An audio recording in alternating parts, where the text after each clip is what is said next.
Good morning, everyone. Thanks for joining. I see everyone just dialing in. Just a bit of housekeeping here as we get started. For those of you who don't know me, I'm Peter McMath. I'm the Chief Revenue Officer here at WPIC, sitting in our Vancouver office. It's just 10 a.m. on the dot here, PST.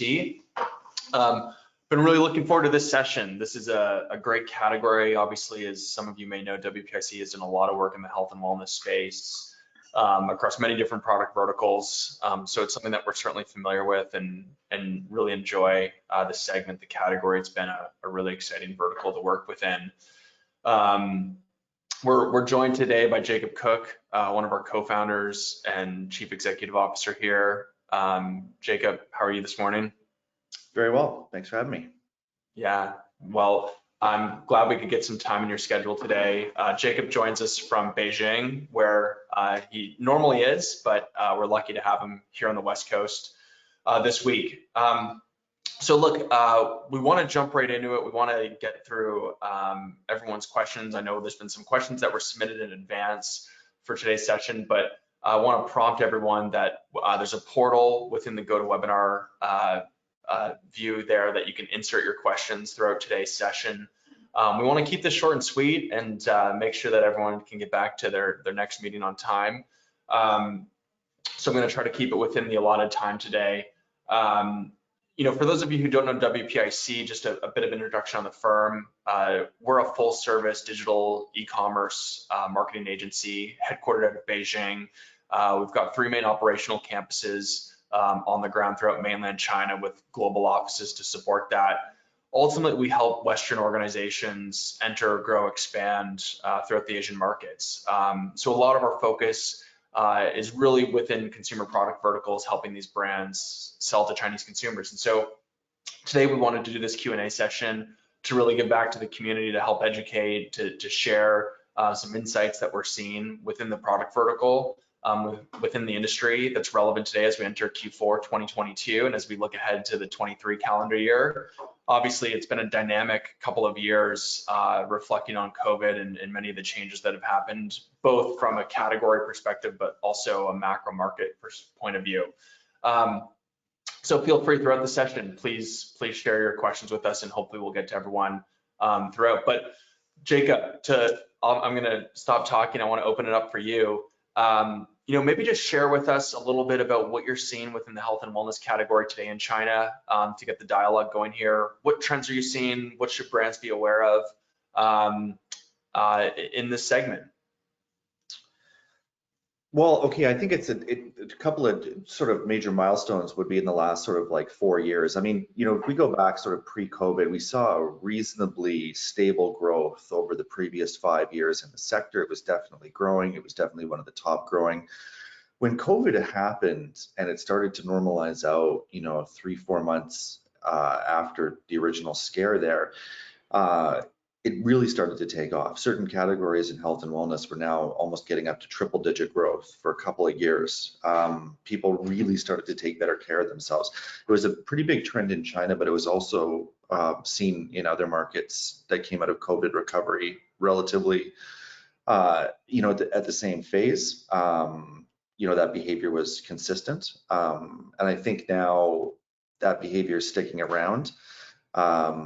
We're certainly not at saturation yet. If you look at, the amount of some core metrics, like the amount of people that take supplements, the amount of people that go to a gym, it's still far behind per capita, the US, for example. So there's a lot more growth to get there. We feel that they will, in general, hit numbers similar to the West, which means they're only about half the actual market participants in what we would sort of broadly call health and wellness for what we think there's going to be in maybe 6-7 years from now. That's great. I want to maybe give a little bit of context, and I'm thinking of brands that maybe aren't really active yet in China within this segment. For you and I here in North America today, I mean, from my understanding, you might see 15-16% of all transactions happening online here in America, right? What does that look like, particularly within health and wellness in China? I think a lot of people understand that e-commerce has far greater market penetration, but maybe just help quantify where the point of sale sits for this category, and where do consumers buy these products? I think the category can be a little bit more broadly defined than it actually is maybe today, because if you look at start from the consumer trend of this, people taking better care of themselves as just a core principle, and then you build out from there, sector by sector by sector. So even when you look at apparel and fashion, we had a great session on that this week too. The huge winners right now the huge winners Lululemon, right? Why is that? And again, it's fitting in with a healthy lifestyle. It's fitting in with being healthier, that becoming, prevalent over even in fashion, for example, coming from health and wellness. So, people are taking better care of themselves. We see more, live streaming execution with endorsers across the board, picking nutraceutical brands that they really like. And, it's hard to see any, A-list or even B-list endorser, actor, actress that doesn't have a nutraceutical sponsorship, really. That's a multi-billion-dollar industry, and it's been stable for a long time. Regulations are probably, some of the biggest headwinds, I think, for a lot of brands. I mean, in terms of market size and the consumer and consumption, that's there, it's growing, it's great, but it can also be, in some areas specifically, compliance can be tough.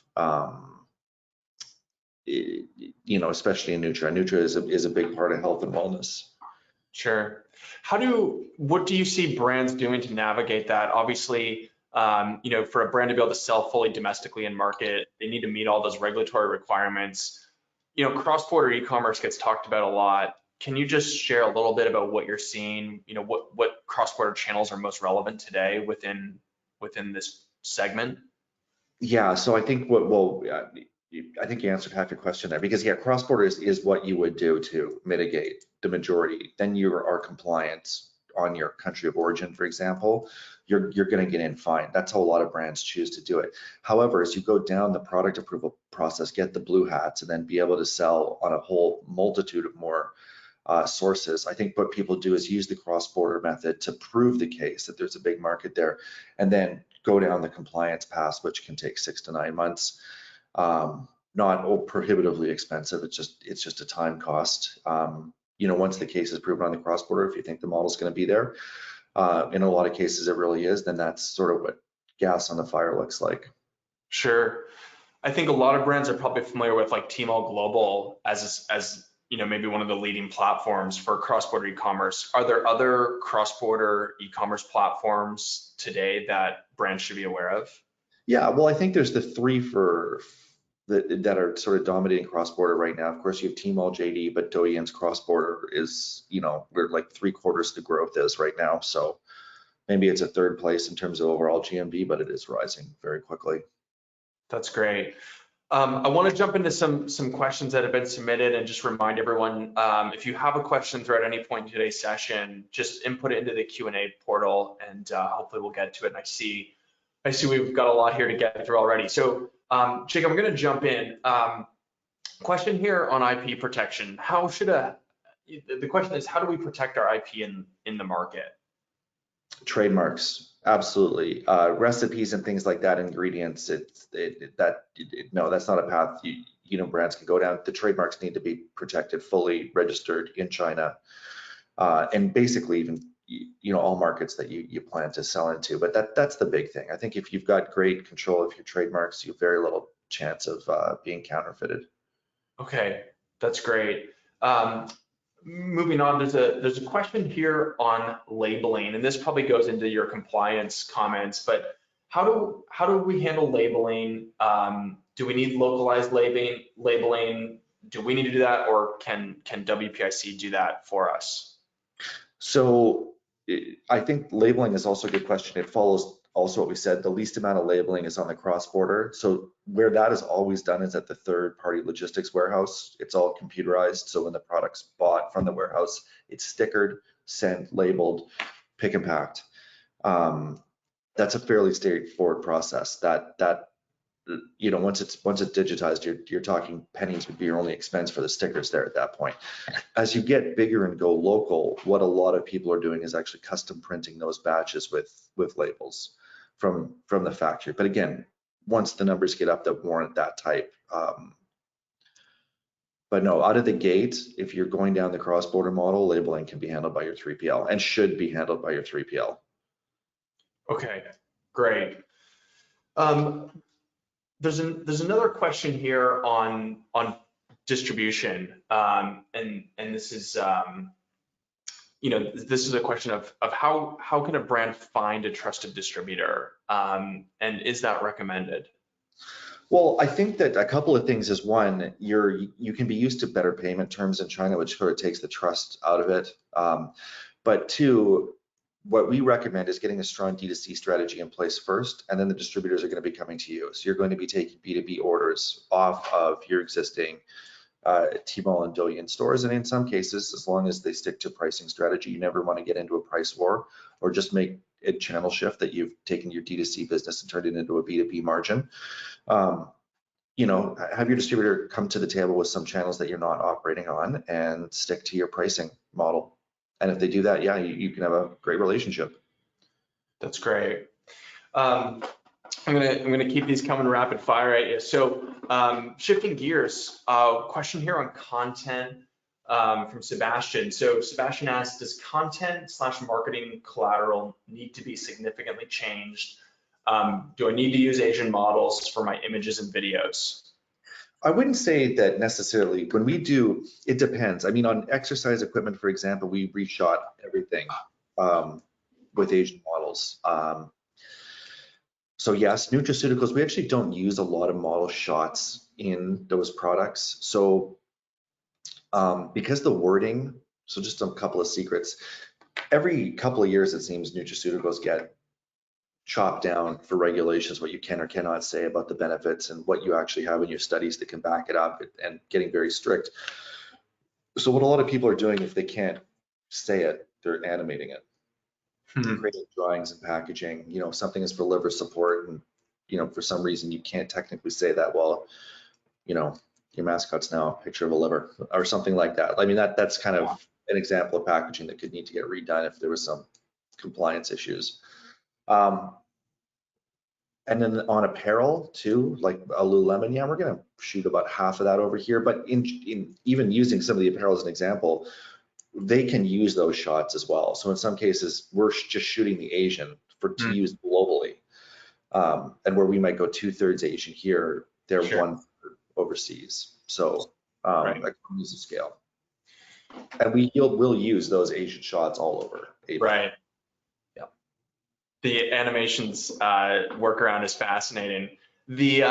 So there's another question here on, I think, within the marketing domain around influencer marketing. And so within the question is, what type of influencer marketing, celebrity marketing is needed or required for a foreign or Western health and wellness brand?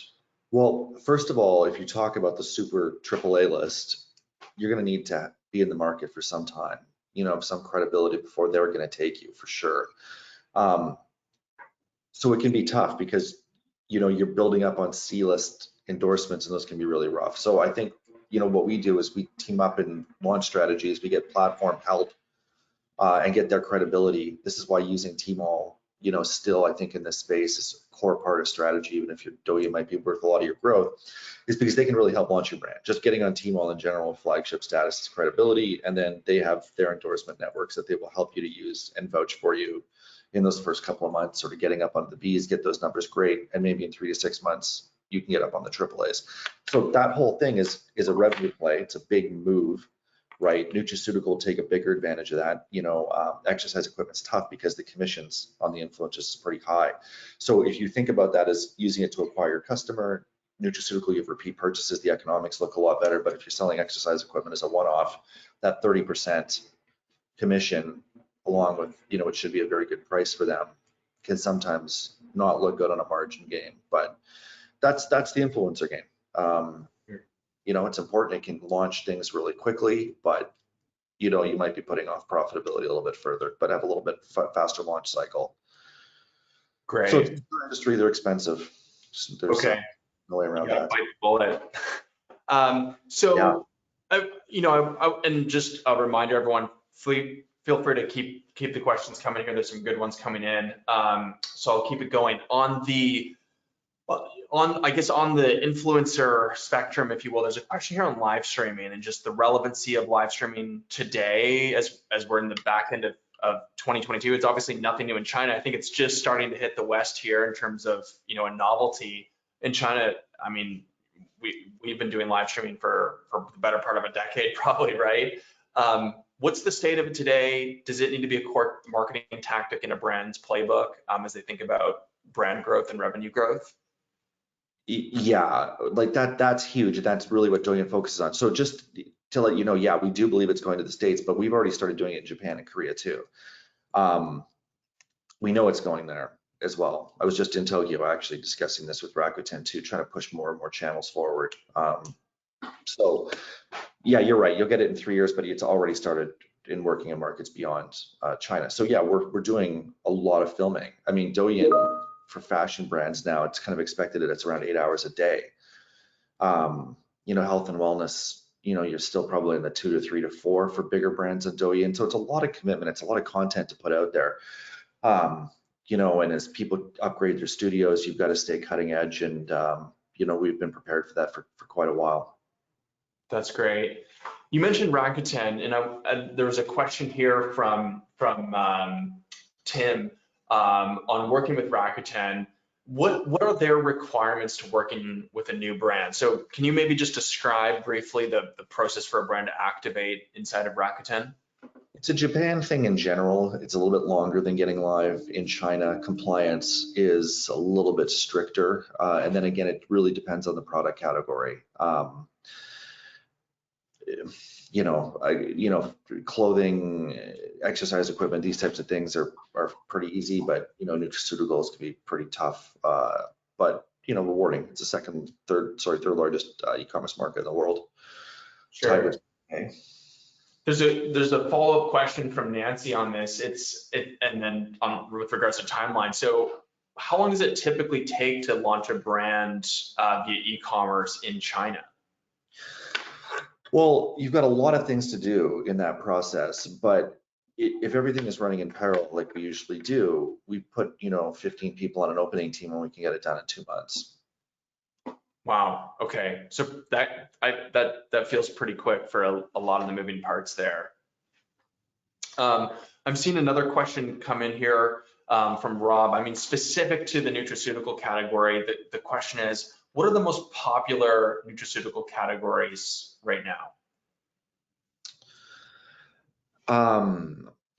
The core products are still like your men's and women's multivitamins. It's probably similar to what you'd see, and then single ingredient Nutra, and then the what we would sort of call the blended, and then there's multiple, and the SKUs though on the outside of that in terms of multi-ingredient nutraceuticals are obviously huge.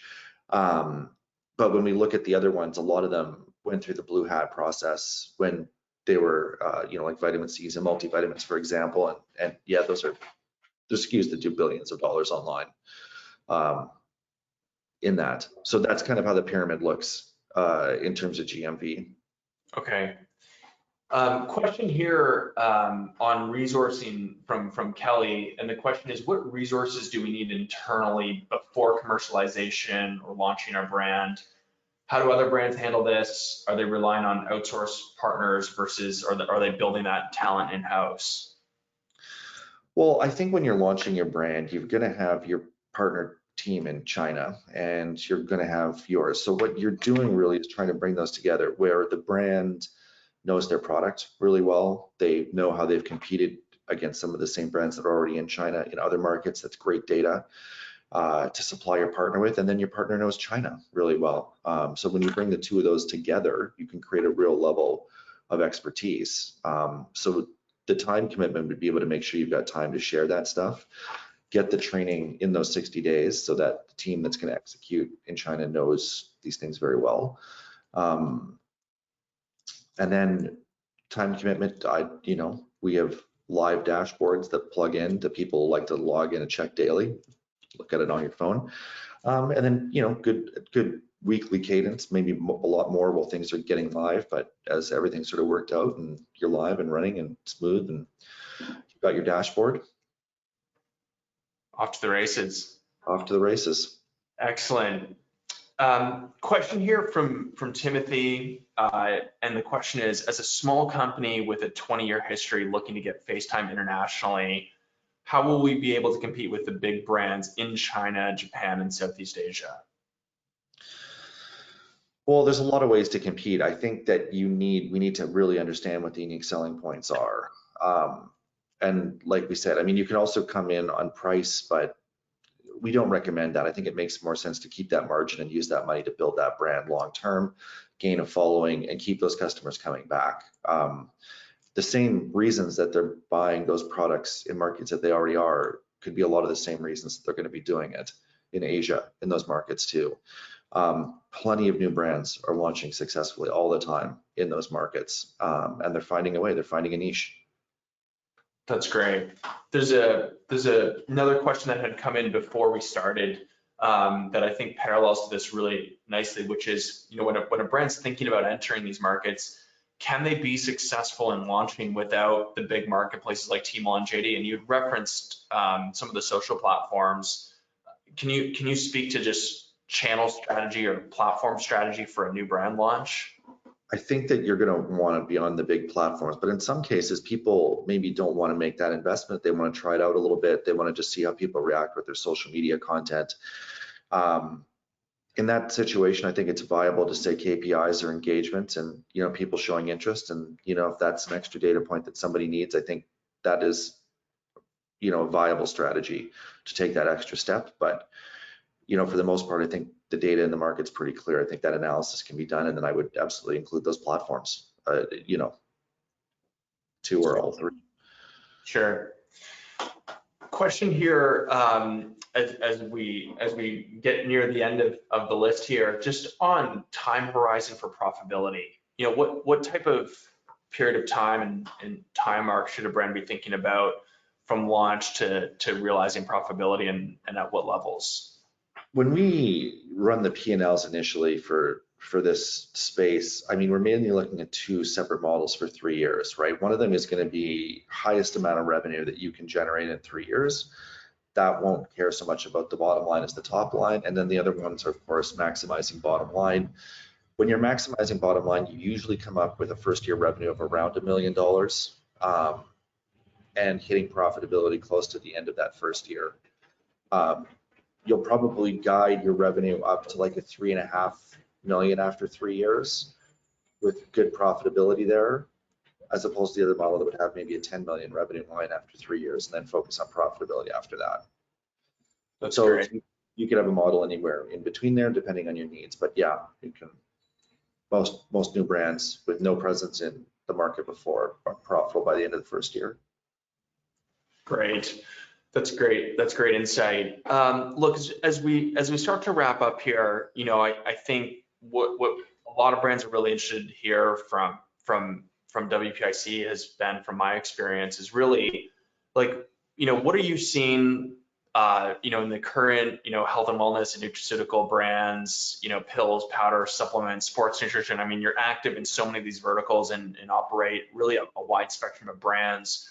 What are some of the key takeaways, some of the tactics that the successful brands have been doing? Like, what has been their playbook? What has worked really well? And maybe what are some things that brands that aren't so familiar with the space should watch out for? Well, I think one, make sure you've got your trademarks in terms of what to watch out for. I mean, if you're protected there, you're going to be pretty good. Second is you find a good partner and you guys have great communication. So you, like I said, you bring together the local knowledge, the back end logistics, you make it super easy, and the brand just needs to be the brand. You know, needs to work on inventory and supplying product, but you know, logistics basically picking it up at the warehouse and then finance repatriating for that. But you know, like I said, share that knowledge, what's been successful in other markets against this a lot of the same competitors. Share that information. Let your local partner know that, so you know, you can beat them here like you beat them there. That's great. Jacob, I really appreciate your time. I know we wanted to keep this session short and sweet for everyone. I see we're 5 minutes to, and so I know everyone's got probably hard stops. I want to thank everyone for taking the time to join today's session. I know we didn't get to all the questions, but We'll certainly follow up with everyone individually hereafter. If we haven't been in touch already, you can email myself, peter.mcmath@wpic.co. You can learn more about WPIC at wpic.co online, or reach out to us on LinkedIn, and we'd be happy to start a dialogue thereafter. So thank you for joining, Jacob. Appreciate your time this morning, and we'll talk soon.